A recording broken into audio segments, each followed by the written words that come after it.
Good morning, each and everyone. Again, my name is Joan. Thank you for subscribing to my channel, for liking and sharing my videos for people to find me. In the video is a picture of the beautiful face of the Zahari Buhari, the daughter of President of Nigeria, Mr. Muhammad Buhari, who have joined the protest on behalf of the Nigerian people and Nigeria. Zahari Buhari have said, Daddy, it could have been us, your children, that are hungry and starving. As you can see right here in the video, that's Zahari Buhari in a picture with some people fighting over food pallet. Daddy, it could have been us, your children, without electricity and power. What would you do, President of Nigeria, my father, Mr. Muhammad Buhari, if it's your children that soldiers open fire, gunshot and shoot innocently, wrongfully, with or without a cause? What would you do if it's your children that were shot at Lekki toll gate in that massacre shooting that soldiers shot these innocent kids? Please stay tuned for Mr. Buhari's speech. Thank you, ZMBOs, for your love, care, and support. Thank you, ZMBOs! Those are some of the kids that they have in foster care helping. It has become necessary for me to address you, having heard from many concerned Nigerians and having concluded a meeting with all the security chiefs. That's the president of Nigeria, who have hijacked and misdirected the initial, genuine and well-intended protest of some of our youth in parts of the country against the excesses of some members of the now disbanded Special Anti-Robbery Squad, SARS.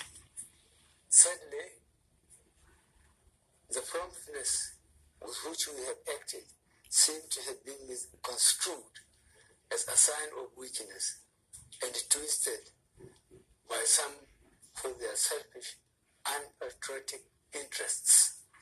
The result of this is clear to all observers.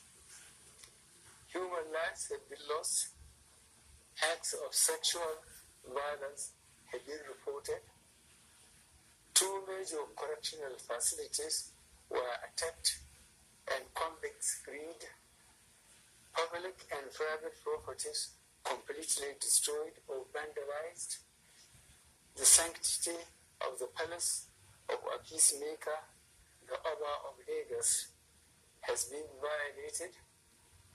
So-called protesters had invaded an international airport and in the process disrupted the travel plans of fellow Nigerians and our visitors.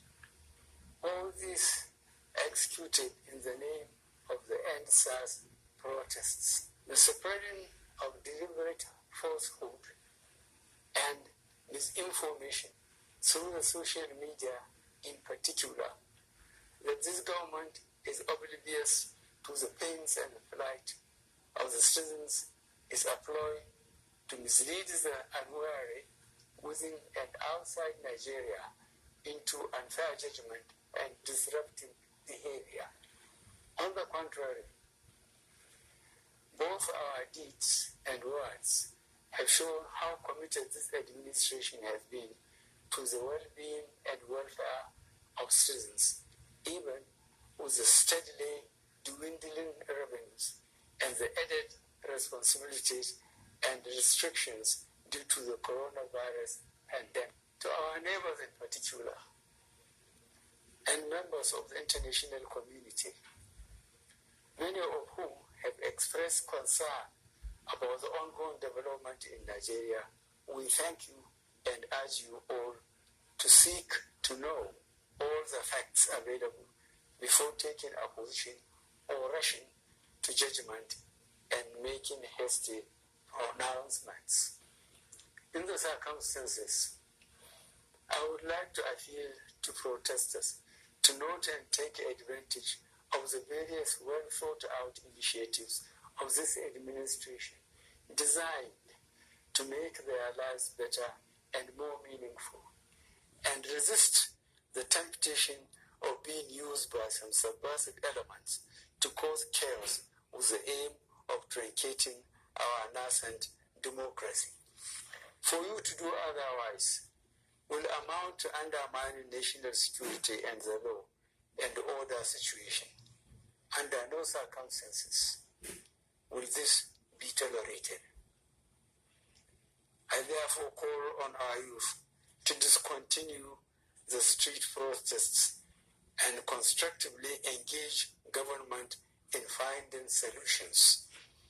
Your voice has been heard loud and clear, and we are responding. And I call on all Nigerians to go about their normal businesses and join security agencies to protect lives and properties of all law-abiding citizens without doing harm to those they are meant to protect. Let me pay tribute to officers of the Nigeria Police Force who have tragically lost their lives in the line of duty. This government respects and will continue to respect all the democratic rights and civil liberties of the people, but it will not allow anybody or groups to disrupt the peace of our nation. Thank you all. God bless the Federal Republic of Nigeria.